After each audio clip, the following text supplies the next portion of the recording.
Hello, hello, my lovelies. I hope you are all doing awesomely today. It's great if you're replay. Thank you for coming to watch. Today we are looking at cases from New Jersey. If you don't know, we play Spin the Wheel, which I'm going to show you when I can figure it out. If you haven't seen it, this is the wheel of places, I think.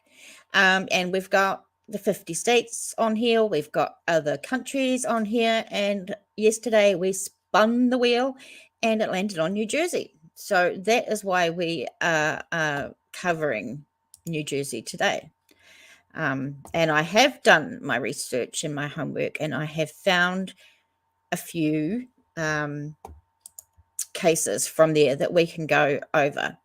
But before I go over and we started in New Jersey, there was one case in Australia at the moment that is I'd like to cover. Hi, Pam Smith. Good to see you, my darling.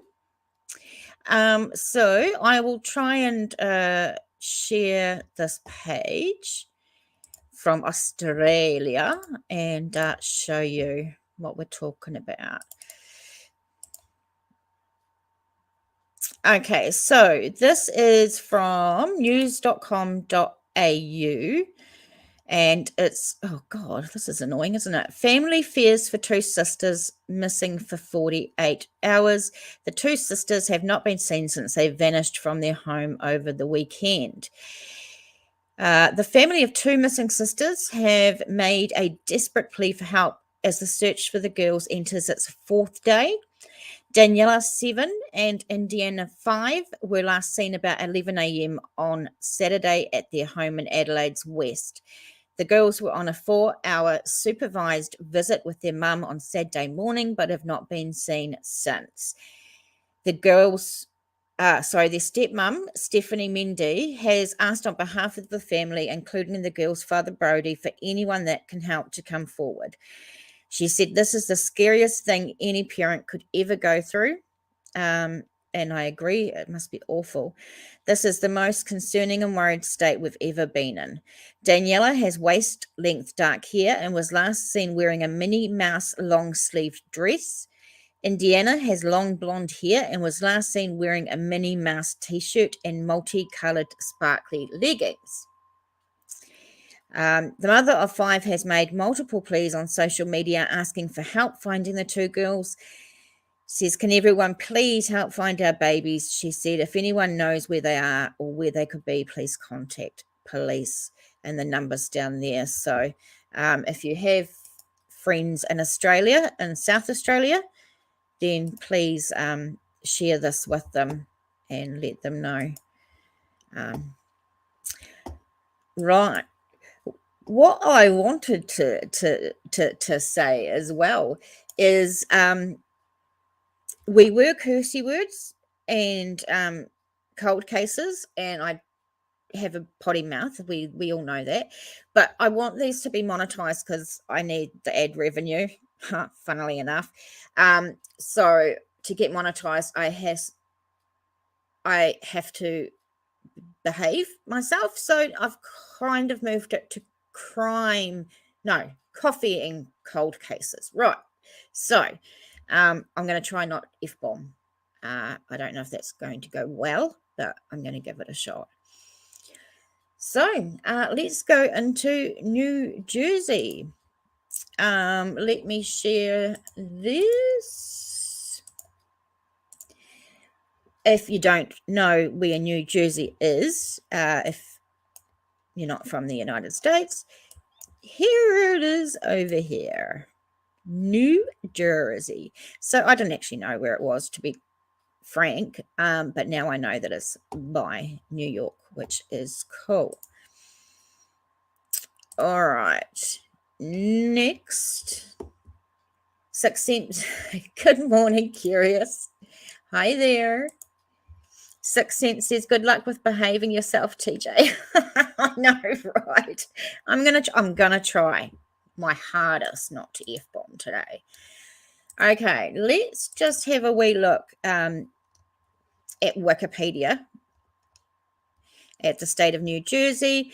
Capital is Trenton. The largest city is Newark. Largest metro and urban areas is New York. Population 9,288,994, and there's only 5 million people here. So New Zealand would only cover like half of that. Crazy shit. New York's parking lot. I must admit, I have watched Housewives of New Jersey, which has been quite interesting, and sometimes they have a lot of drama going on, you know. All right, let's get into some cases from New Jersey. Share screen. So this is what I originally found was the lps.state.nj.us. Oh, I'm not even going to say the rest of it, but it's basically missing persons list for New Jersey. So this is where I went to get some information today. Now, the first case we're going to talk about is, oh my God, this is so hard to do. All right, got it.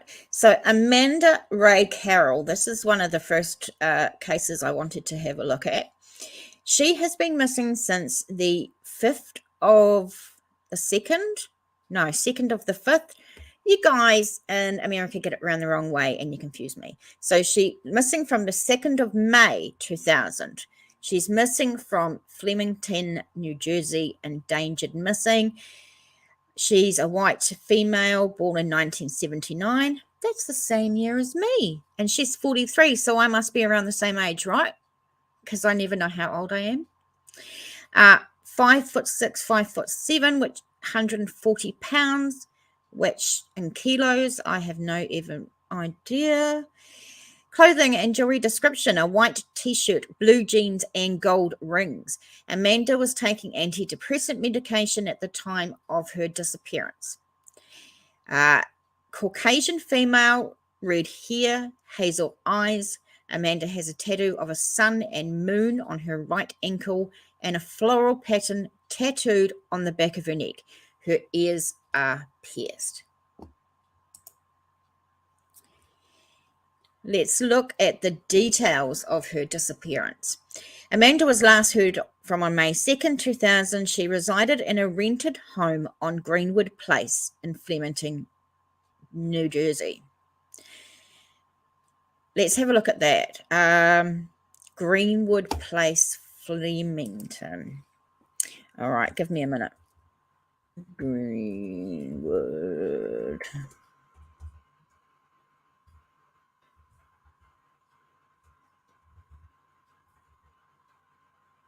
Okay, I think I've got it.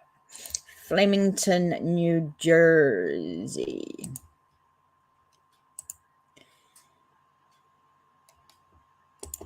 So if we look here with that big red dot,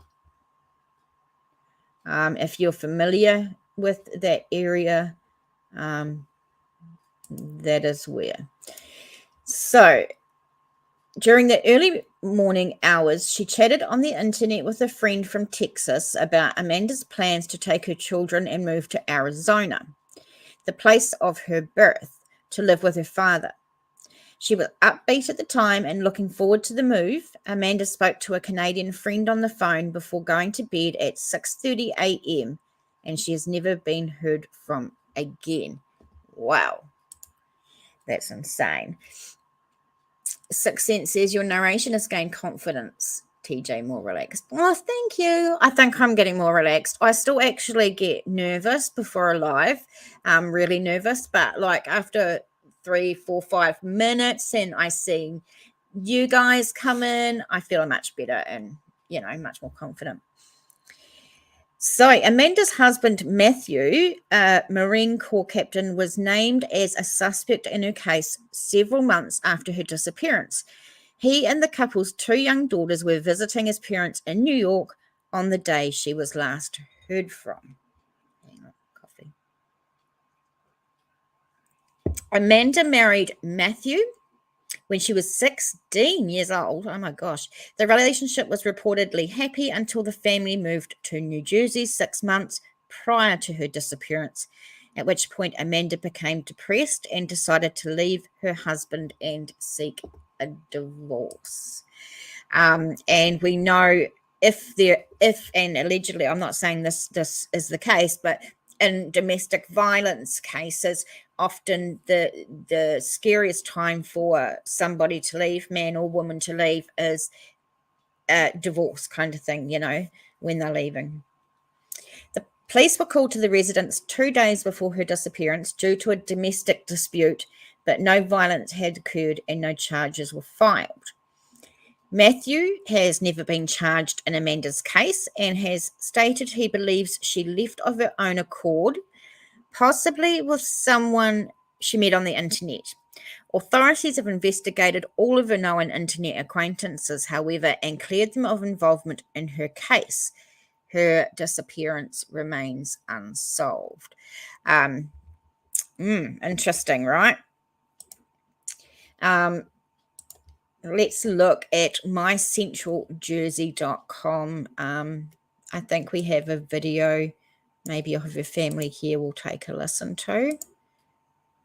Co-workers aptly call Miss Mayhem has been very busy the last few days. Suzanne, give it.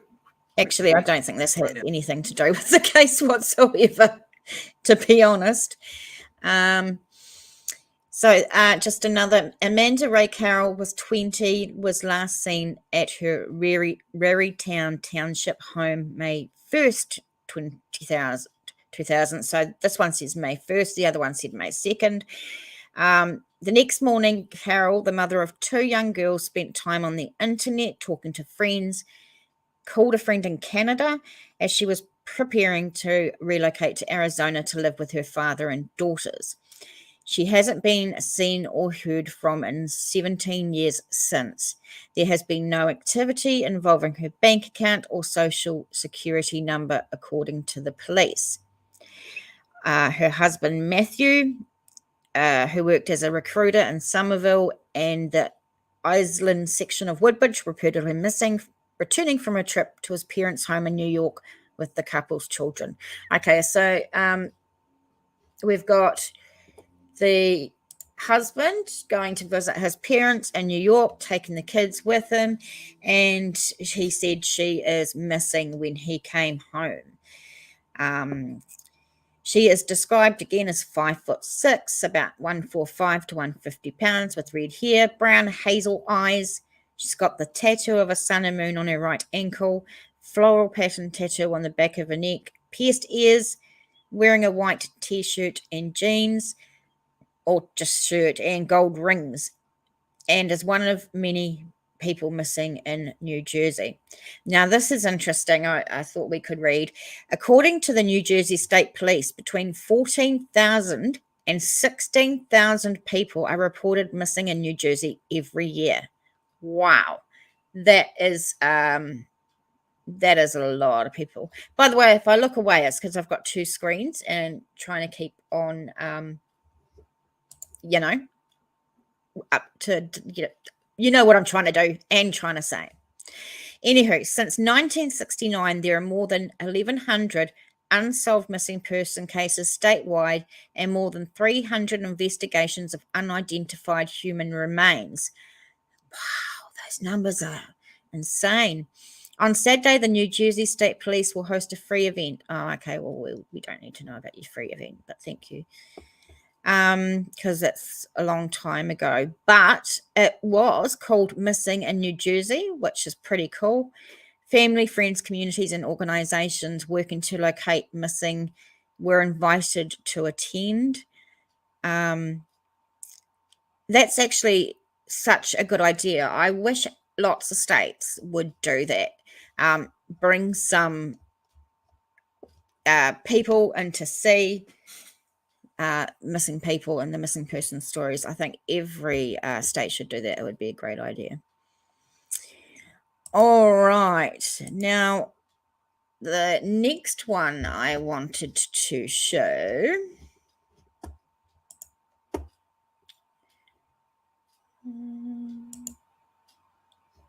I'm not muted, am I, guys?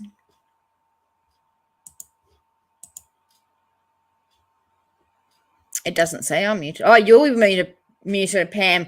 I was thinking, I'm not muted. What are you talking about, woman?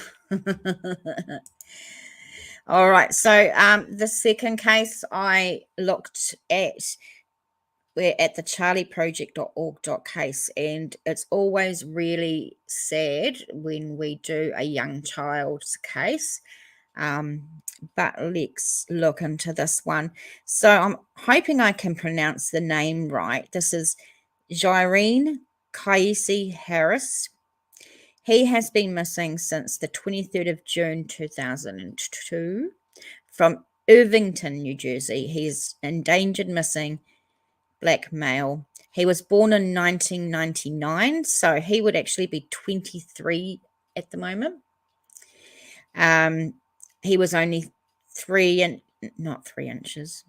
3 inches? No, he can't be 3 inches. 3 feet. 3 inches. And 32 pounds. Clothing, jewelry description. A Pampers diaper printed with Muppets characters on his right leg was a cast that extended from knee to toe with writing on it which read, "Get well soon, fat boy." So, yeah, poor little man with a cast. That's sad. Jiren's right leg was fractured when he disappeared. He has osteogenesis imperfecta. Say that 10 times fast. A rare disorder which causes brittle bones that break easily. He may be in need of medical assistance. Oh gosh. African American male, brown hair, brown eyes. Jiren has a circular scar on his inner right forearm, a scar on the inside of his left arm, a scar over his right eyebrow, a birthmark on his lower back. He is right-handed. Jiren's nicknames are Fat Boy, Fat Man, Pooh, and Papa Bubba. Whew. He has previous fractures to his shoulder and wrist. Yeah, that's a long time for a child to be missing. It's very sad. So let's look at the disappearance details. Hang on. Gotta have a chug. Jiren was last seen sleeping in his bed on the second floor of his home on 40th Street in Irvington, New Jersey at 1 a.m. June 23rd, 2002. He disappeared in the early hours of the morning while his teenage sister, Elisa Harris, was watching television downstairs with her boyfriend. The family searched the house before reporting Jiren's disappearance to police at 5 a.m. This is weird. Jiren lived with his grandmother and 8 other people, including Elisa, at the time of his disappearance. He had been taken from the home of his mother on May 31st after she was arrested on charges of abusing him. So, trigger warning. I'm sorry, I should have said that before. Janet was still in police custody at the time her son disappeared, which actually was my first thought was, must be the mum, right? Yeah, but no, she was in police custody. The charges against her were dropped after his disappearance, as it was determined that Jiren could have sustained his injuries as a result of his bone condition rather than from abuse. Authorities do not believe Jiren was taken by either of his parents. It is also unlikely that he wandered away from the home due to, obviously, the broken leg. He ain't going to get very far, which limited his mobility, and due to the fact he has not been found. Police have stated that Jones and McRae had not been cooperative in the investigation. He has not been charged in connection with Jiren's disappearance. However, Jiren's 4-year-old cousin, who shared a bedroom with him, said a Caucasian man and an African American man abducted the child. Jiren's parents do not believe he was abducted. However, Janet believes there was an accident in the home that night and Jiren disappeared as a result. So most of the people in Jiren's house that night he vanished have not been ruled out as suspects in his disappearance, but there is little evidence available in this case. His case remains unsolved. So that's a really, really sad one. If even half of these missing people have disappeared under nefarious circumstances, that means there's an awful lot of murderers walking the streets. Makes one hope there are serial killers out there. Right. I went to school with a boy like that, fragile like glass. Yeah. Poor guy. Trevor had so many teams by 3rd grade, he was in a chair. I've not heard this story before, I don't think. No, I never heard this story either, looking it up yesterday. But, yeah. So after we've done a couple of cold cases, then we'll look for any cases that are current and look at those as well. So the next one I wanted to share was this one from the Charlie Project. Now, this is Stephen Joseph Davaris Jr. He has been missing since the 6th of July 2005 from Secaucus. He is lost, injured, missing. White male, born 1973, so be 49 now. He was 32 then, 6 feet, 180 pounds, brown hair, blue eyes. Davaris has a tattoo of a bird on his left forearm. A photograph of the tattoo is posted with this case summary. He had a full beard at the time of his disappearance, and his nickname is Steve. So there we can see that really cool tattoo, actually. Right, let's look into the details. Davaris was last seen by a relative on July 6, 2005 in Secaucus, New Jersey. Hang on. He told his parents he was going to the Jersey Shore, but instead he bought a one-way plane ticket to Ireland. Arriving in Dublin on July the 8th, he had been to Ireland several times before and has Irish relatives.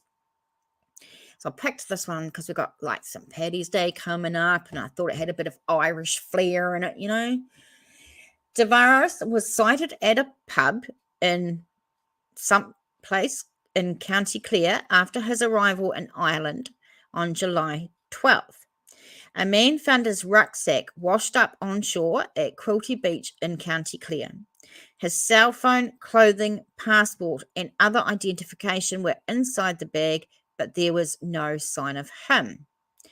The person who found the bag took it home, and his wife put the SIM card in her own phone. When Davaris's parents called the number 2 days later, she answered the phone, and it was only then that they realized that he had gone to Ireland. Yeah, really odd, eh? After his disappearance, Davaris's rental car was found parked at the cliffs of Moher. His loved ones believe he took his own life there.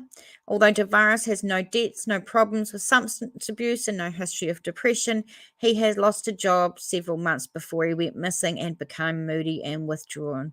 And he was declared legally dead in 2016.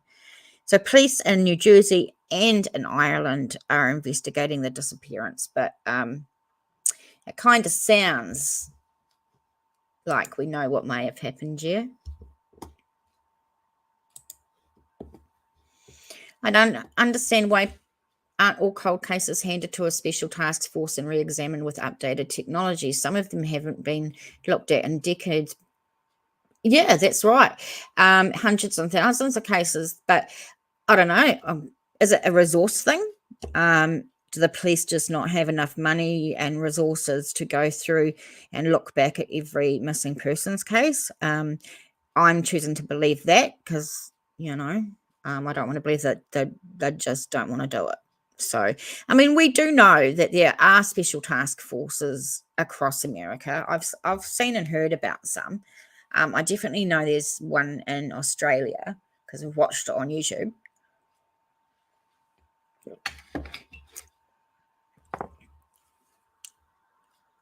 I'm just looking at the chat. Trevor here. Oh, I think we've seen that one. Yeah, thank you, Amelia. I should have said that before. Duh.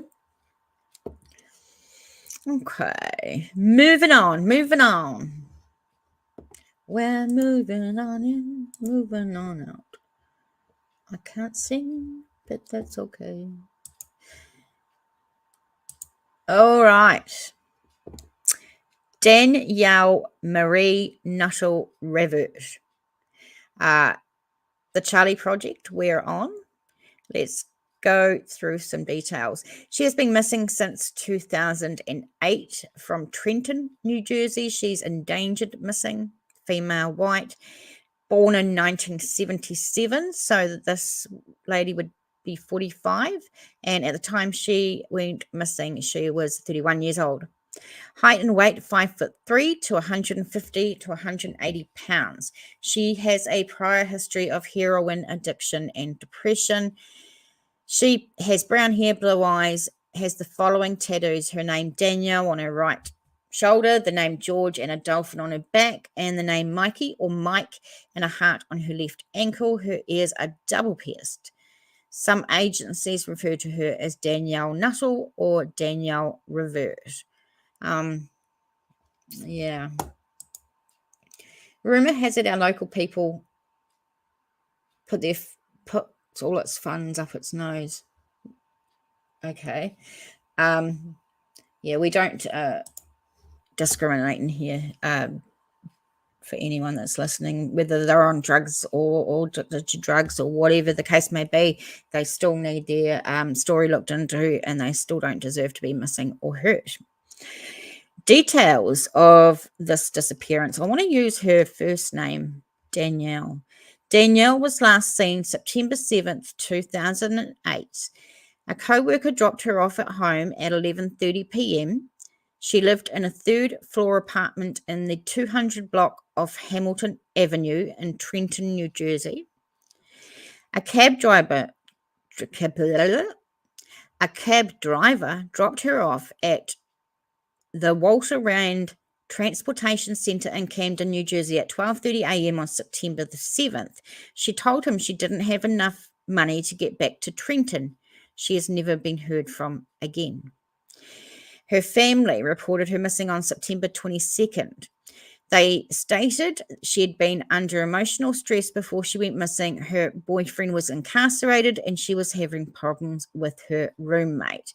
So this is quite a fair bit of time. If she went missing on September 7th and wasn't reported to missing September 22nd, that's a long time to not be reported missing. She had an upcoming court day and believed mistakenly that she might be jailed.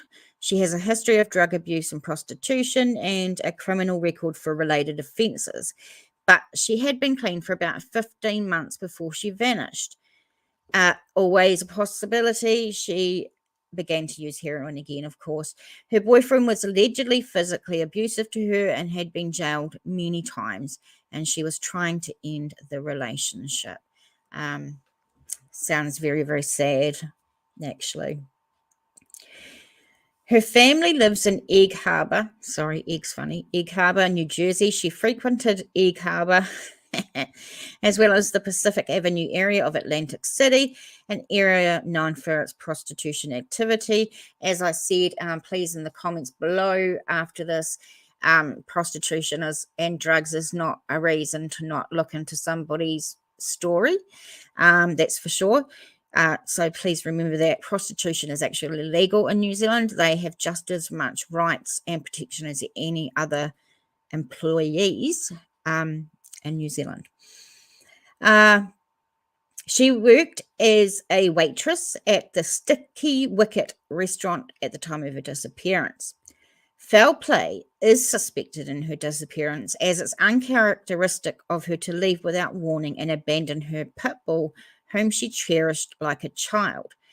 Police found what they believe is blood on the walls and carpet in her bedroom. So not looking good for this lady, Danielle.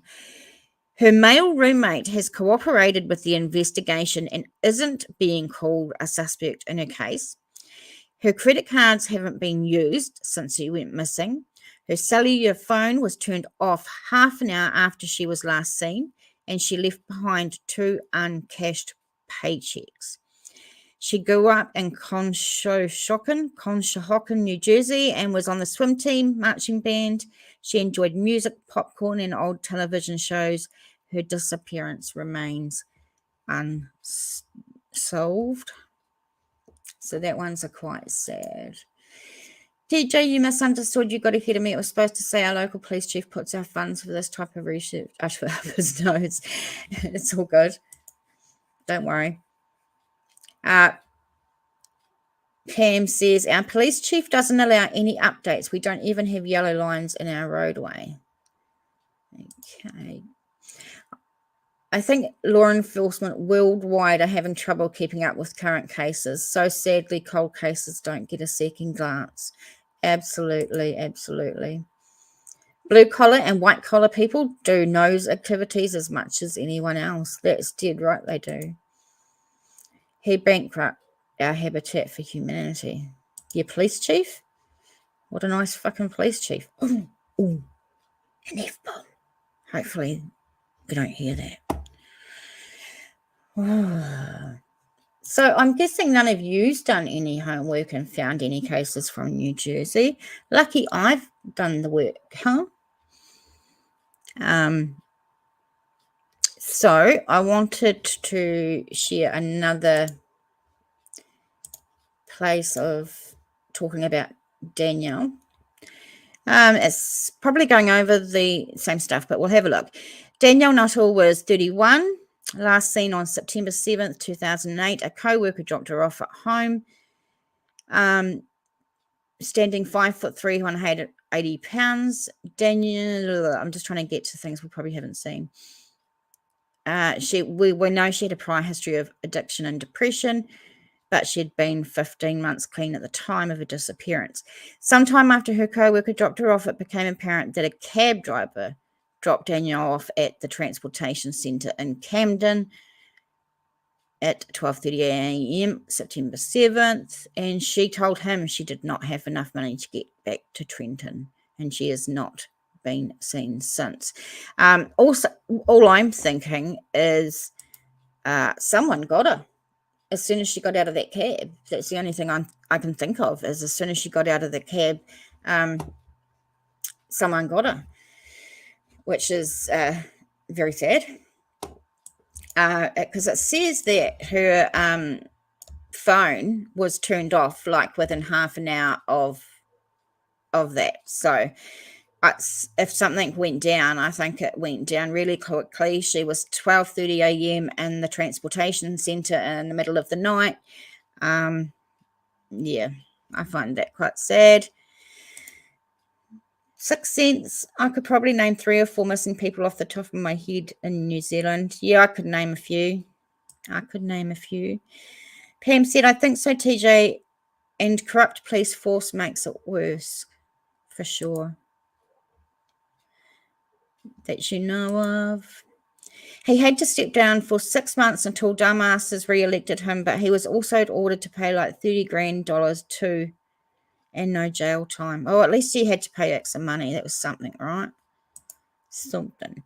Yes, I'm sure we all could. Sadly, the police don't have the money or manpower to look at older cases. Yeah, that's what I feel like too, that there's just, I mean, especially in America, can you imagine the hundreds and thousands people are missing in America.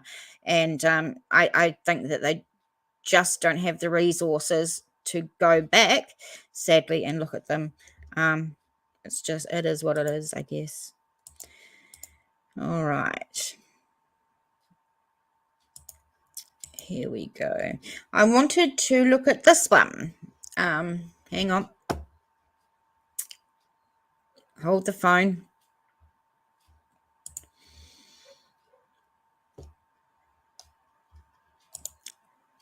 Did the cab driver drop her off? What if she offered to pay the cab fare with a cashless transaction? Okay, so did the cab driver drop her off? Yeah, well, I mean, we just don't know, do we, really? Okay, so this is the disappearance of Dolce Maria Alaves. And I will be able to hopefully show you a pic in the next article, but we'll start with this one. Dulce Maria Alvarez, born 2014, disappeared 2019, September 16. American girl who vanished near a playground in New Jersey and is believed to have been abducted. A reward has been offered for finding Alvarez. So the 5-year-old Dolce and her brother were playing on the swings while her pregnant mum was in the car just 30 yards away. She was playing a scratch-off lottery ticket and helping her younger sister with her homework. It was around 4 p.m. to 5 p.m. when Alaves suddenly vanished from the playground. Her mum went to see where her children were and found her brother by himself crying at the swings. Oh my God, this is like awful. How awful. Trigger warning. This is horrible. Over 30 police officers were part of a search party who looked into the nearby woods but found nothing. The suspect is described as a light-skinned Hispanic male, 5'8", and driving a red van. Police have no strong suspects as of February 2022. So this is quite a rarish one, in the last couple of years. And I do think I actually remember this case when it happened. Like, I feel like I've heard of it before. Dr. Phil and John Walsh carried segments about it. In February 21, following leads, a search for Alaves was conducted in Austintown, Ohio. In 2020, and this makes me mad, a false claim that Alaves had been located deceased was spread on social media. Good old social media, eh? In 2021, along with the National Center for Missing and Exploited Children, releasing 2 age progression images of Alaves as a 7-year-old, FBI Special Agent Mann said the offender that took Dolce was likely there for a period of time. It was a crime of opportunity. They were looking for a child, maybe that age or gender. Very, very sad. And if we come over to this one, this is NBCPhiladelphia.com. 3 years after disappearance, hope remains for finding the girl. And I'm going to play you some of this video. And turn it on. Mysteries. We're talking about the disappearance of 5-year-old Dulce Maria Alaves. Today marks 3 years since she disappeared from a park here in Cumberland County. We spoke with Dulce's mother, who tells us she still thinks about her little girl every day. Oh no, I was saying her name wrong that whole time. Now I feel like really bad. Well, I pray to God and tell him that to one day bring her home, dead or alive or dead, that we want to know the truth. Family and friends, they'll gather at Bridgeton City Park today for that vigil in honor of Dulce. We're going to have full coverage tonight on NBC 10 News. Okay, so 3 years after she mysteriously vanished from a park, the family of a missing New Jersey girl is still wrought by pain, but hopeful that she'll be found alive. Dulce Alaves, then 5 years old, disappeared from a park in Bridgeton, a small Latino-majority city surrounded by one of the most rural areas of the state. Let's have a look, Bridgeton? Let me just have a look. Bridgeton.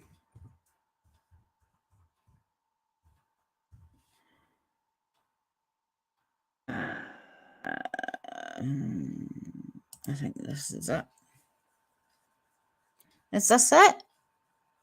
I don't know. Someone from America has to tell me if this is it. Because I wanted to see how rural. Okay, if this is the place, well, you can kind of see that it is actually very, very rural around here. Oh, but you've got lots of houses as well. I don't know if I'm in the right place, to be honest. Okay, well, at least we tried, right? Okay. Despite massive manhunts yielding no results, investigators say they believe the girl may still be alive. It's very hard to wake up every day and think, my God, Dulce is still gone. The girl's mum said in an interview with NBC 10 sister station Telemundo 62.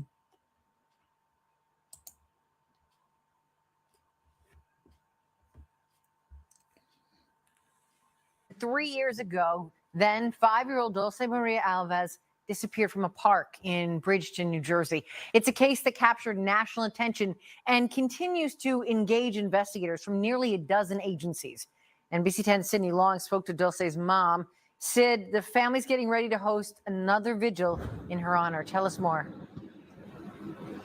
Yeah, Tracy and Jim, good afternoon. That vigil will happen at 6 o'clock tonight. It's certainly hard to believe that it's been 3 years since then 5-year-old Dulce disappeared. This community, as you mentioned, will be coming together in about an hour from now at 6 o'clock. They will play some of Dulce's favorite songs. They will also pray. They will stand beside Dulce's mother, Noema, who says she just wants to know what happened to Dulce, who has her, and why. We urge people to keep her picture vigilant, keep her in mind. She's now, as you said, 8 years old. With the words, remember my eyes, remember my smile, bring me home, Bridgeton residents say they have not forgotten that Dulce Maria Alves remains missing.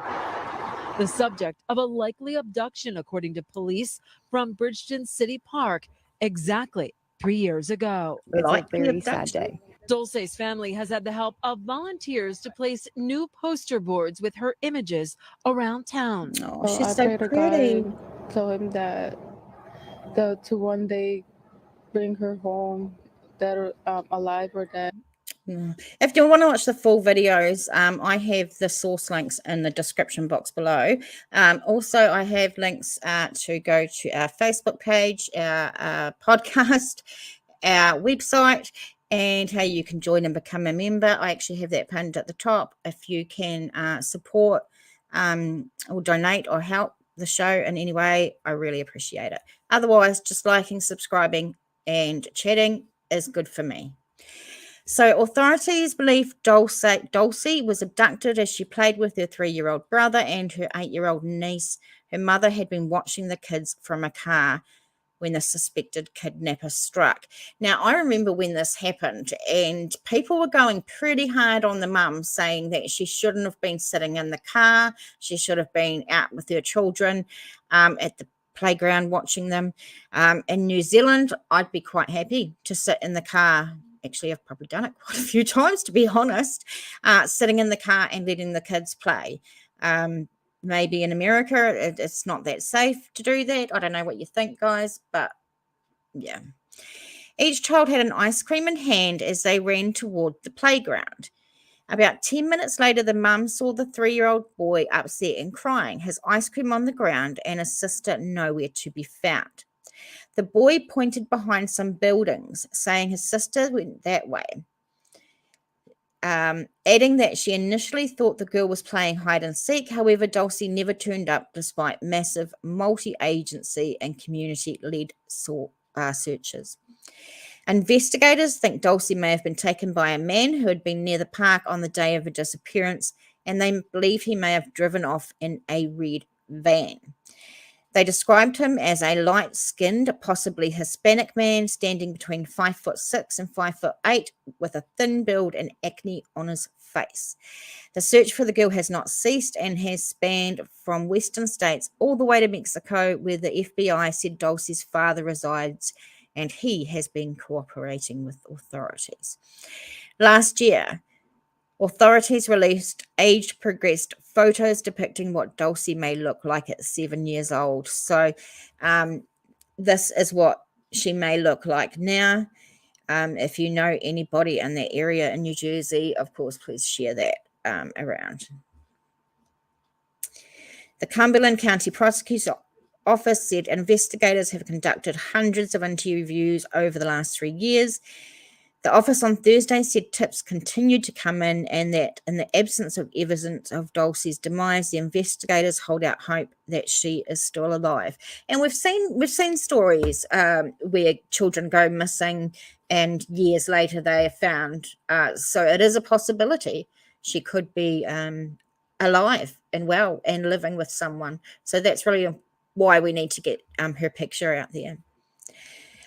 Ever since Dolce disappeared, every day has been difficult because every day I wait for someone to say where my granddaughter is, her grandma said. And then down the bottom, it's got where you can send tips and stuff. Always very, very sad when a kid goes missing. Very sad. All right. Let's see what's going on in the chat. Corey Dot and her family. Yeah, you know, the thing is, once you become the mother of a missing kid or a family of a missing person, family of a murdered child, you're in that for the rest of your life, natural life. You are never going to have peace again. That's what I feel. I think. Yeah, sad, very sadly. Now, I've got to say too, yesterday I went and picked up a bunch of sleeping bags and a couple of one-person tents for my charity mission. I don't know if you've seen the picture I put on the community post. So the homeless this year in winter, I'm going to go and hand out all sorts of stuff like ponchos, sleeping bags, blankets, wipes, deodorant, lots of that stuff. So if you're interested in supporting that, you can make a donation and just tell me that it's for the charity drive and that money will go towards there. And thank you if you can do that. If you can't, don't worry. Are those children from Australia? Yeah, JDR, hi, welcome. The first case that I did, the two little girls that were missing, Danielle and Indiana, were from Australia.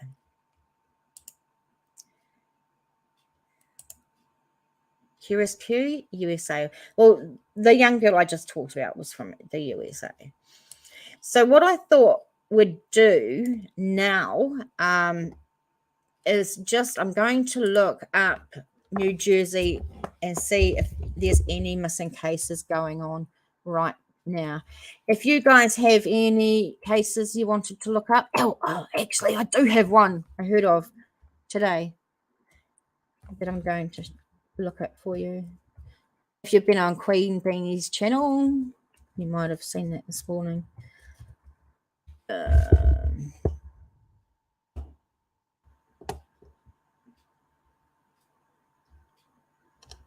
I'm trying. Just give me a minute.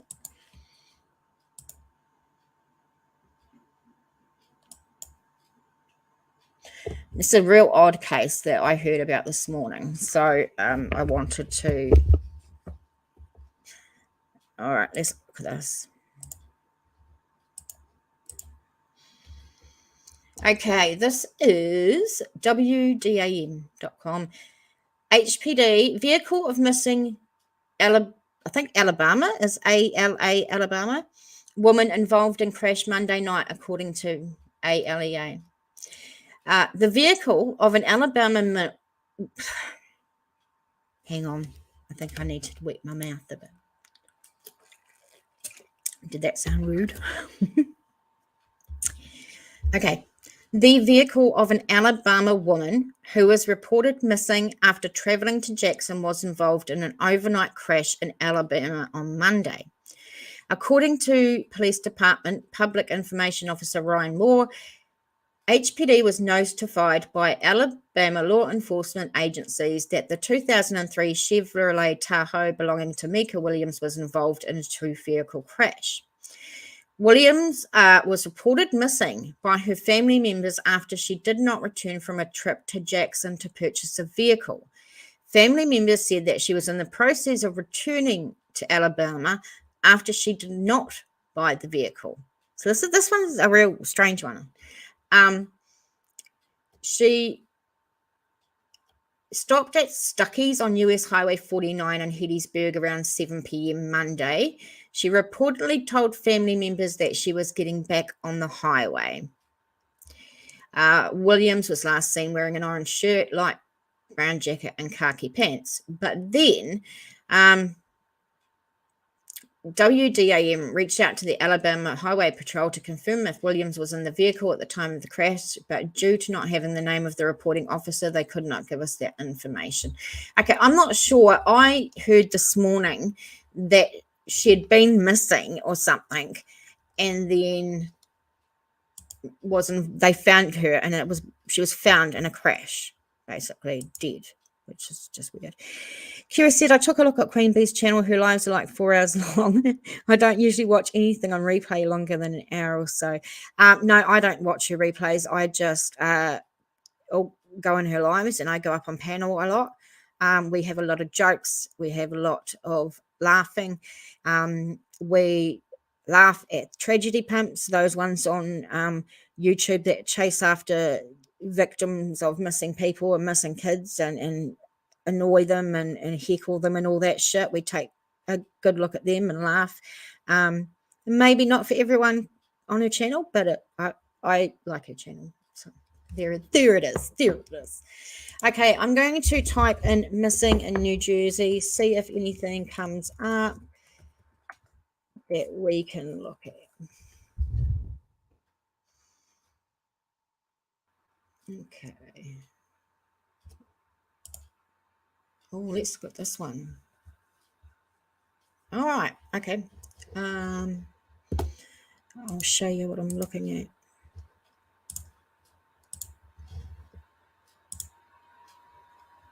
I'll go away.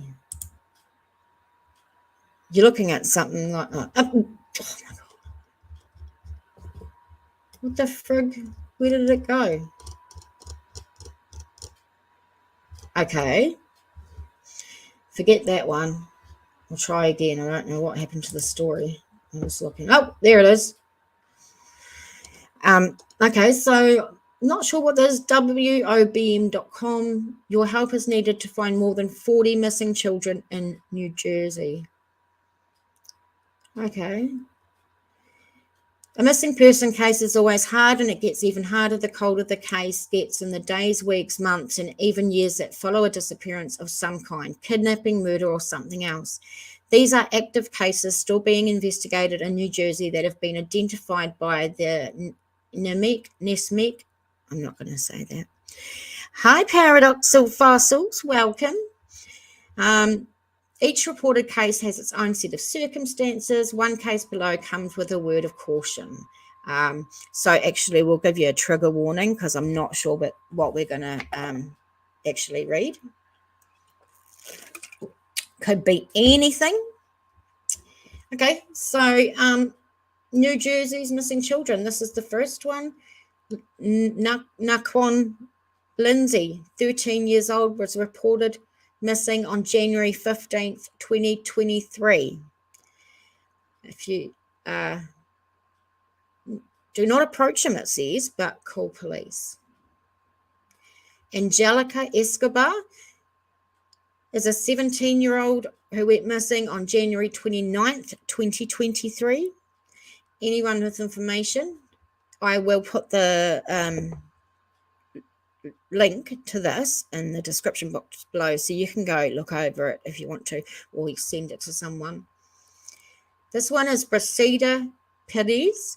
She would now be 17 and was reported missing on January 3rd, 2022. The amount of it is scary, isn't it? Anthony Ovando, now 17, had been missing since November 2021. Claudia is now 18. She was reported missing on July 30th, 2022. Jessica, that's a nice name, isn't it? Instead of Jessica, Jessica, I like that. Now 17, has been missing since March 11, 2022. Oh, look, we just talked about Dulce. And I'm really feeling bad because I like pronounced her name wrong the whole time through the whole article, so I feel like a real dick.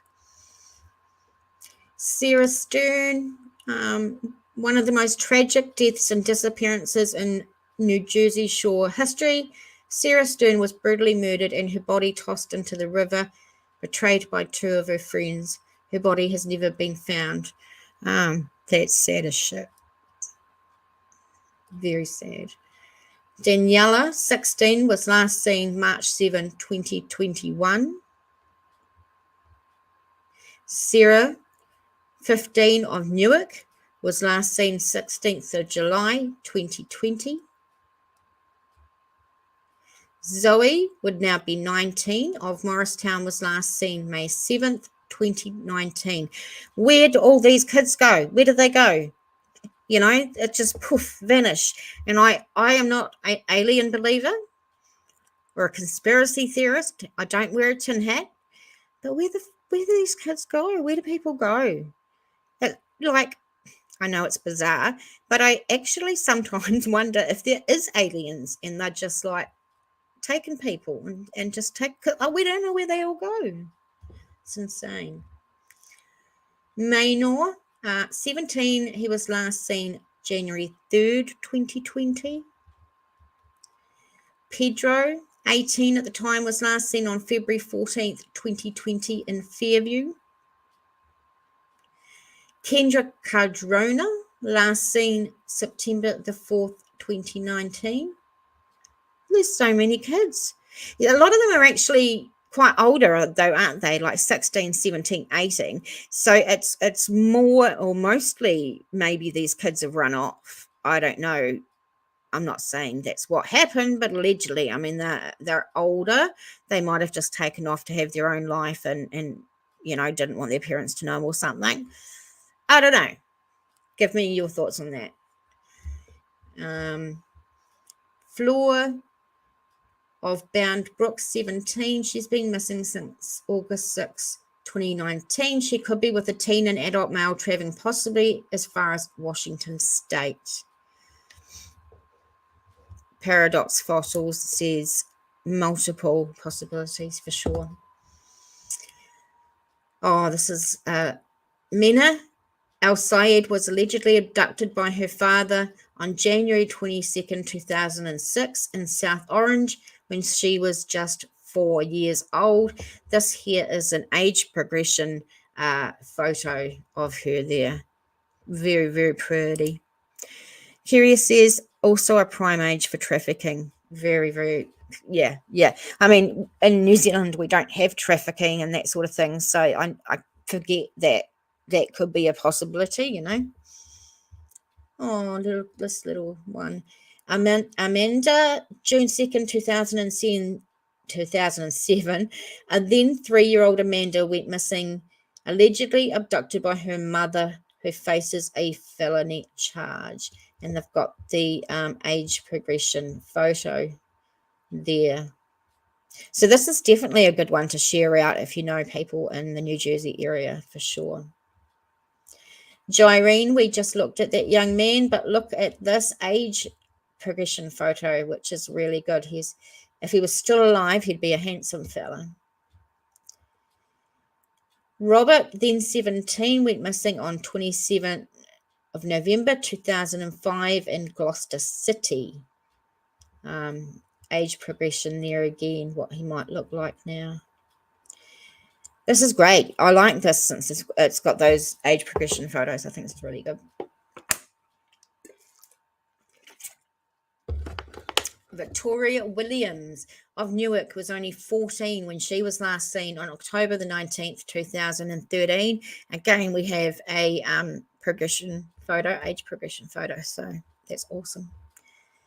Mark was last seen as an 11-year-old kid in November 25, 1991 in Delhaven. Yeah. Dear, oh dear.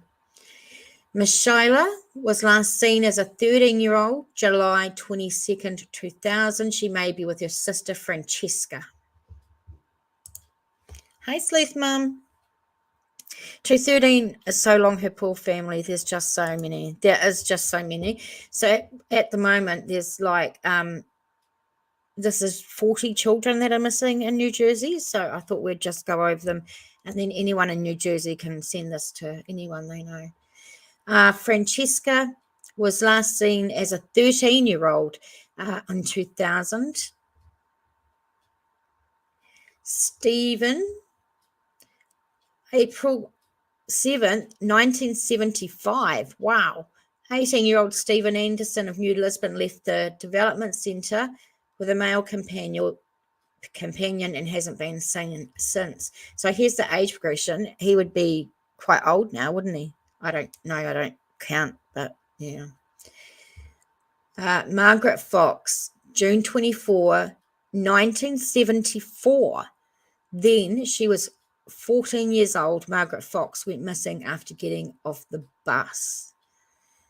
That's awful. So these are older ones. Jan would now be 67.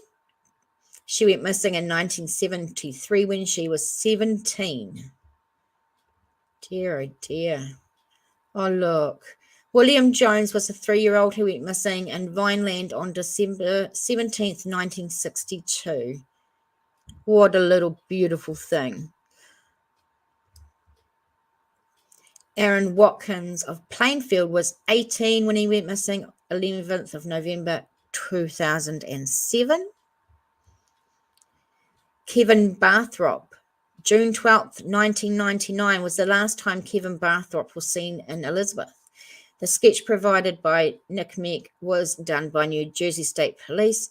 Foul play is suspected in Kevin's disappearance. Very sad. Sierra of Atlantic City now would be 38. She went missing 2002 at the age of 17. A lot of 17, 16-year-olds. Anastasia of East Brunswick was last seen 1999. May have traveled to New York City. And these age progression photos are really good. It's great to have them. Charlotte was last seen as a 14-year-old from Eatontown on September 1st, 1972. She was supposed to be on a plane to Michigan, but she never arrived. Crazy. Oh, look. Benita Sanders of Atlantic City, now 36, was last seen as a 2-year-old in 1986, September the 14th. It's amazing how they can do these progressions. I find it amazing. Hello, Kat. Hello, Ronnie. What are you doing? Hey, you going to come up and say hello? No? Okay, whatever. This one, David Williams of New Lisbon was 7 when he went missing in 1975. So he'd be quite an oldish man now. Karen of Hamilton was 16 when she was last seen in 1979. Lorraine was last seen in 1979 in West Hampton as a 17-year-old. You know, I haven't looked into trafficking that much. I hear about it all the time. Oh, look. Hang on a minute. There he is. Say hello. He's purring. My darling. How are you? You've been outside? Chasing the girls, did you? Oh, my pretty boy. He's looking the other way. He's like, fuck off, Mum. Okay. Where were we? Yep, there we were. Shh. They might hear you purring. Jane Doe, a woman believed to be between 15 to 20 years old, was found in 1984 in East Orange with that. Hi, Wyoming Adventures. This is my Ronnie. There's a John Doe from 1979. An 18 to 22-year-old man was found on a dirt road in Quinton, Salem County. Another Jane Doe, a 16 to 20-year-old woman found February 4th at 1990 in a wooded area. A Jane Doe between 15 and 20 years old was found in 1997.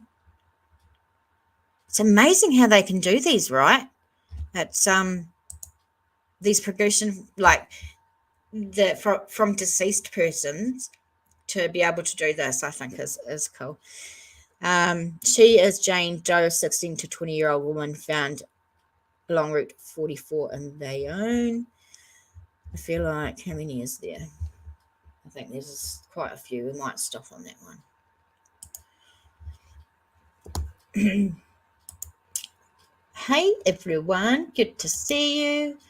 This is my cat Ronnie, my mean, which you can't see because of that stupid thing that's there. But she's here, I'm here. He's like, go away, Mum. I'm trying to sleep. I know he's moving because I did that. My bad.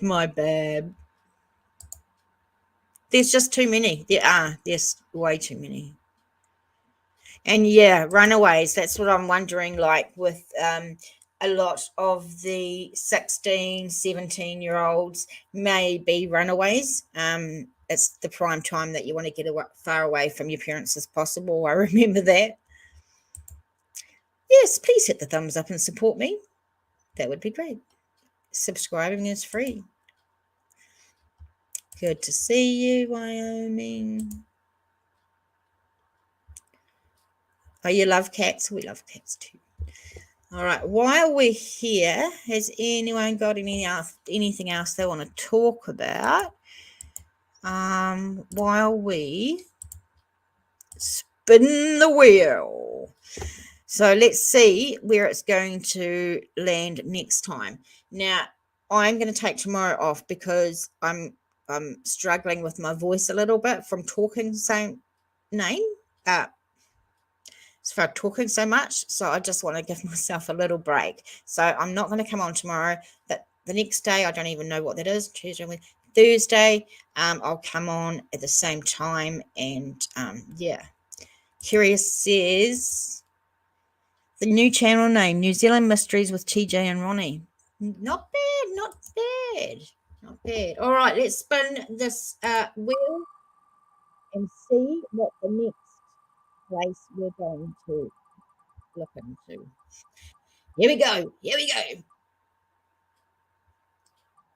Oh, I know nothing about Vermont whatsoever. Nothing. Better write it down. Vermont. So if any of you guys know any cold cases coming out of Vermont, I'll do my research and make sure I've got some cases when I come back on Thursday. I think with doing this and going up on panel, talking so much, I'm not used to it. My voice is like, stop, what are you doing to me? So what are you guys been up to? Tell me what you guys have been doing. Wyoming, I saw you in Queen's Chat today. I was up on panel. I love being on her panel because all we do is laugh. It's so fun. I just noticed that my cat was cleaning his bits on camera. Please don't do that on camera. That's really rude. Nobody does that. They don't clean their bits on camera. I don't know. Don't know about you, sunshine.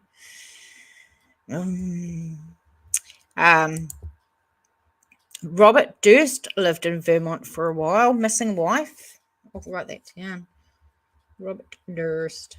I remember that name.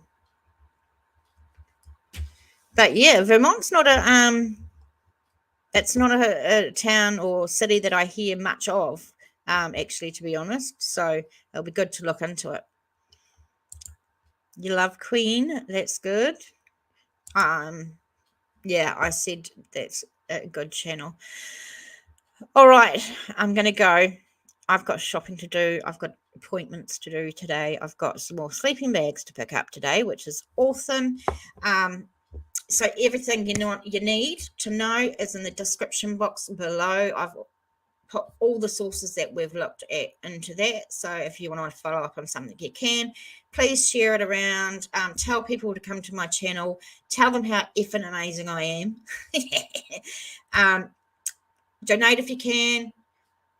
Like if you can. Share if you can. All those things. Love you, everyone. Thank you, Wyoming. Curious Kiwi. Thank you for coming. Thanks, Sleuth Mum and Paradox Fossils. I don't say Paradise Falls. Paradox Fossils. Thank you, GDR and 6 Cents Amelia. Thank you, Pam. You guys are effing awesome, and I love you to bits. So I will see you not tomorrow, but the next day, same time, same place. See you later, guys.